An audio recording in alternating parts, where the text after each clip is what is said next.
حضرت مولا علی شیر خدا کرم اللہ تعالی وجہہ کریم فرماتے ہیں نبی پاک ایک سفر پہ گئے تو مجھے اپنا نائب بنا کے مدینے میں چھوڑ گئے حفاظت کے لیے.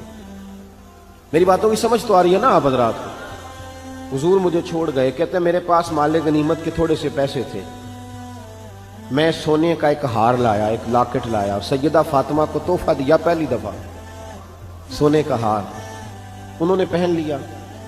نبی پاک علیہ السلام کا طریقہ مبارکہ یہ تھا کہ حضور جب سفر پہ جاتے تھے تو سب سے آخر میں سیدہ فاطمہ کے گھر جاتے اور جب واپس آتے تو سب سے پہلے آتے، سب سے پہلے. حضرت علی کہتے ہیں قاصد آیا، اس نے آ کے بتایا کہ کل نبی پاک واپس آ جائیں گے. سیدہ فاطمہ بڑے دنوں سے انتظار کر رہی تھی کہ حضور آئے نہیں، اتنے دن ہو گئے. جب جا کے بتایا نا کہ کل حضور آئیں گے تو کہتے سیدہ نے صبح سے صفائیاں شروع کر دی، کھانا پکایا اپنے محبوب کے لیے، حضور کے لیے بہترین کھانا بنایا اور بہت ساری تیاری کی.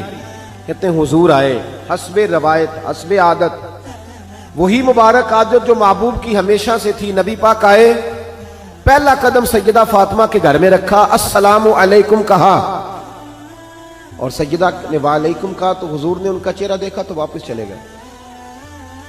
حضرت فاطمہ رونے لگ گئی. مولا علی شیر خدا کہتے ہیں میں گھر آیا تو بی بی صاحبہ زاروں قطار رو رہی.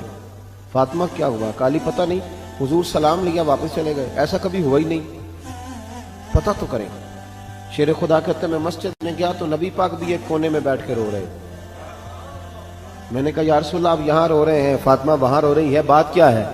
تو نبی کریم علیہ السلام نے فرمایا وہ میری بیٹی ہو کے سونا پہنتی ہے، اگر فاطمہ بھی سونے سے پیار کرے گی تو امت کی غریب بیٹیاں کدھر جائیں گی؟ وہ بھی سونا پہننے لگ گئی ہے، وہ بھی اگر یہ کام کرے گی تو غریبوں کی بچیاں کس کے طریقے پہ چلیں گی؟ وہ بھی سونا پہنتی ہے. حضرت علی کہتے ہیں میں نے کہا یا رسول اللہ انہوں نے نہیں پہنا، وہ تو میں نے لا کے دیا ہے، انہوں نے خواہش نہیں کی. تو محبوب نے فرمایا اسے جا کے بتاؤ. حضرت فاطمہ الزہرا رضی اللہ تعالی عنہا کو جا کر کے بتایا گیا کہ محبوب پاک تو اس بات سے آپ سے ناراض ہیں.